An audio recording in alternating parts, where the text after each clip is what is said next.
3.0 liter V6 Saturn. The car is an abortion the way they designed this. Working on doing the fuel injectors.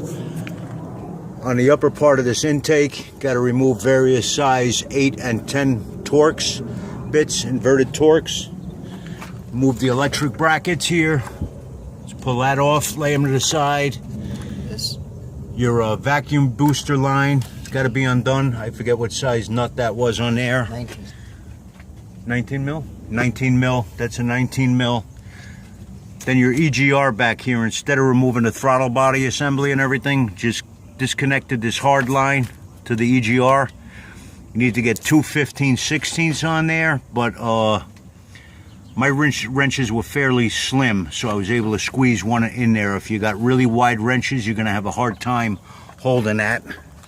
All right, we're not gonna pull all of these rubber grommets off. On this, we're gonna try to take that upper manifold off in one piece. The back, we're gonna have to disassemble, I think, to get around the fuel lines. I'm getting ready to disconnect those now.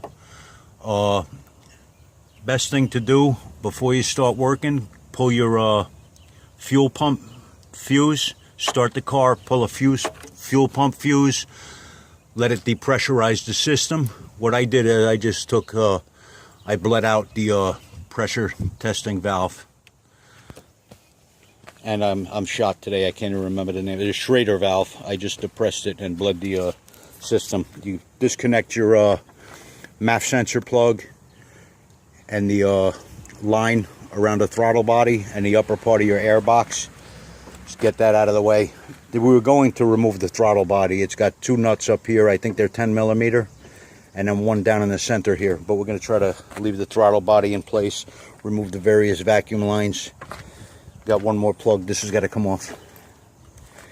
All right, I'm not going to babble you to death and show you every nut and bolt coming off of this. We'll get back to it when I get the upper intake plenum or manifold off. Okay. Okay, got the three pieces of the intake, upper intake off. We had to take the front and back off with those rubber seals. Stick a screwdriver in there and just pop those clamps to like two little hands that grab each other. Then the center piece will come out. Got to remove a couple of more electric connectors and vacuum lines and whatnot. Now we're getting down to the fuel rails and the harness for the injectors. I believe these, you got to pry these two little clips off and then get those plugs out. I'm taking my time and being very gentle. These things get fragile and brittle with the heat and time. All right, next step is trying to work on getting that fuel rail out. I disconnected the fuel lines.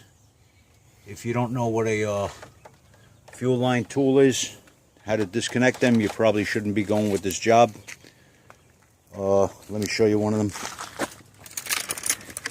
This one right here. There's a 3/8 line. Just put that on, goes into the line, and depresses the little fingers that hold the fuel line on. All right, I'm gonna try to get that fuel rail off now.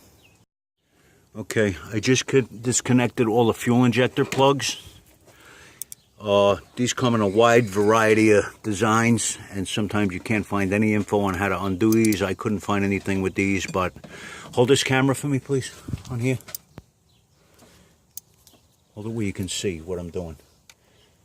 Take a curved needle nose, get on each side of these metal clips, and push in. You got to depress them from the side. Gently, be careful with them. Just depress them, and then they pop off, all right? There's one on each side with those metal rings. I got it. Now I got to remove these three.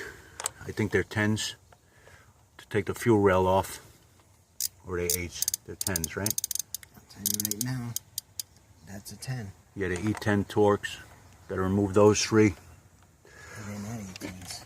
When you're doing this, be careful not to get debris or anything in the engine. Those clips on the fuel injectors sometimes go flying, and you don't want to lose the O-rings down in the intake manifold. Okay?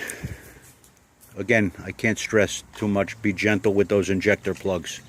You start breaking them, you're going to have a world of problems. All right. Okay, we've got the fuel rail out. After you loosen those three retaining bolts that are number 8 Torx.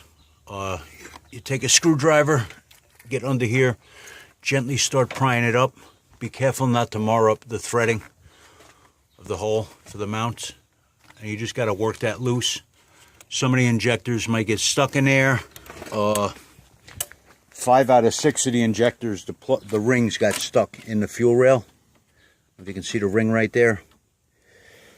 This is the only one that the ring came out, so you got to get a pick tool and get them out. You got to remove these rings, these retaining clips. They hold the injectors on. You got to make sure you try not to mar them up too bad and put them back on. They go from the inside out. Okay. Be careful not to get debris from inside that orifice into the engine. We're going to clean that out with either Q-tips or a small piece of paper towel so it doesn't get down into the intake ports on a manifold. All right. Now somebody was supposed to have done the valve cover gaskets on this, and it does not look like they did it.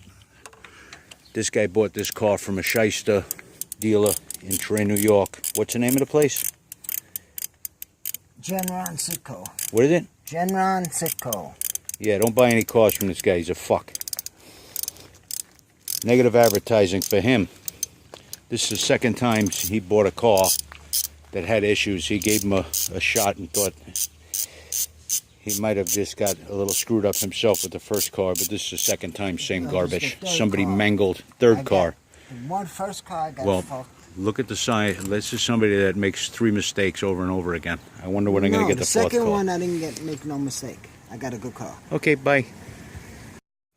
Okay, since we broke this engine down this far, we replaced the coil packs because of an issue with one of the cylinders being flooded and arcing over, so the boot was damaged. So I figured while this is down to this level, replace both the front and rear coil pack on here.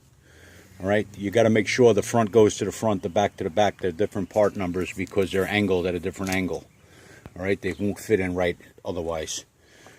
I myself like to use silicone-based grease as it won't eat up the O-rings, and I clean these up, all the orifices for the fuel injectors, and lightly greased them with silicone grease as I did the O-rings on the injectors. Now, you got to make sure the injectors go on right. You got a tab here and a tab here that have to line up. And then on a retainer clip, one of the tabs goes in there, and then the tab goes in the back. And there's a little slot on the injector. You can't sink them in too far or it won't grab. You see how it's going inside of that injector a little bit? You have to make sure both of those tabs line up for the injectors to lock up right. All right? So you reinstall all the injectors on the fuel rail.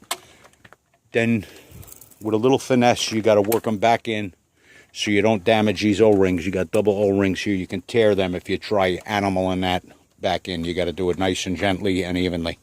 Okay? Now I'm going to get back to putting the fuel rail back on and then start reassembling the engine. I hope this video helps you some. Okay, the fuel rails were put back in. I'm sorry I didn't film everything for you guys, but it's pretty self-explanatory. Just take your time. Now the center plenum goes on. Putting the EGR tube back on. That's got to go on. Then start snugging all of this down. Putting what lines on that can be put on. Snapped all of these on one side.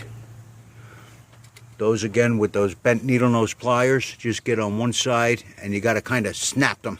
If you try going slow, you're not going to get them. You got to do them kind of in a jerk motion to get them to reclamp. All right. Now it's just a matter of wrapping it up and putting everything back together.